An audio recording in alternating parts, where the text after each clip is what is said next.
Ladies and gentlemen, across America and around the globe, welcome to the AGN-TCL Streaming News Network, home of America's good news to the world. Hello, and welcome to America's Good News. I'm Camille Spangler. And I'm Amari Chambers. The Bible is banned as a text in a charter school. According to Christian Post, Nampa Classical Academy is currently considering an appeal as it battles a ban of the Bible and religious texts in its curriculum. The ban was issued by the Idaho Public Charter School Commission.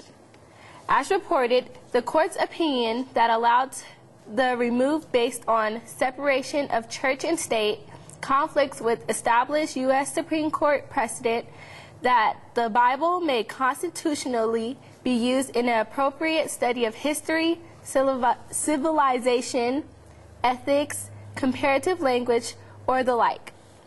The Christian Post also reports that the commission knew of the school's intent to use both secular and religious texts, but waited until a week before the academy was open and nearly 1 year after approving the charters to enforce the ban on religious texts.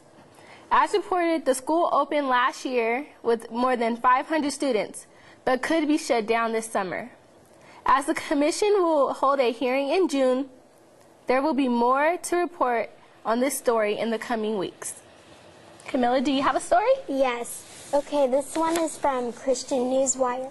New Zealand's benevolent candy bar seller, Mark Grantham, is a hero from his wheelchair. He is changing the world.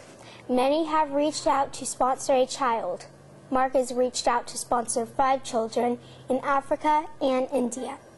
It might not be all that extraordinary, except for the fact that Mark raises the money he sends for these children through the selling of chocolate bars from his wheelchair on the side of the road.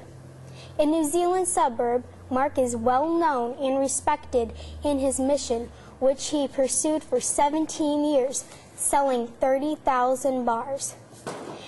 A book written by his father, Chris Grantham, chronicles the remarkable story of his son, who depends on others for everyday needs due to his cerebral palsy. A doctor friend of his says, the irony of its book is about a man who literally cannot feed himself, who sells the chocolate to us so that we can feed him ourselves, so that he can feed the world. Mark tells CBN, I have to be quite thankful to our Heavenly Father for giving me such good parents. I couldn't do it without Chris and Joyce and Rachel and Nathan. And when I go through hard times, they are always there. Read more about Mark Grantham in his book, The Chocolate Seller of Broadway, and his kids. Do you have another story? I sure do. Christians to unite in Global Day of Prayer. As reported by Charisma News Online, hundreds of thousands of Christians worldwide are expected to participate in the 10th annual Global Day of Prayer, which will be held this Sunday, the May 23rd of 2010.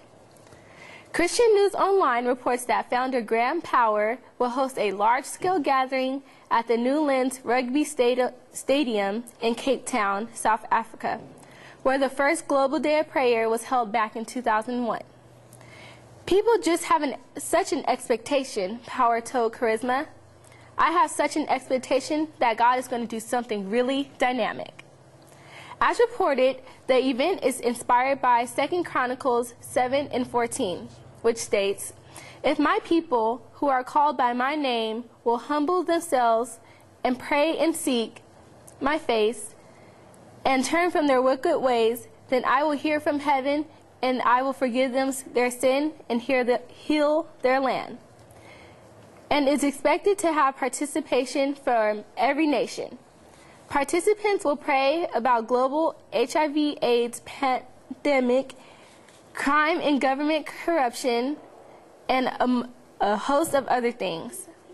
As reported, this Global Prayer Day is preceded by 10 days of continuous prayer and a 3-day conference featuring Michael W. Smith and international prayer leaders such as Harvest Evangelism founder Ed Silvoso and Generals International co-founder Cindy Jacobs began Wednesday in Cape Town.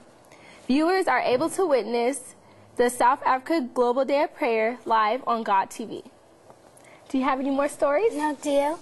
That is all for America's Good News. I'm Amari Chambers. And I'm Camilla Spangler. Thank you. Bye.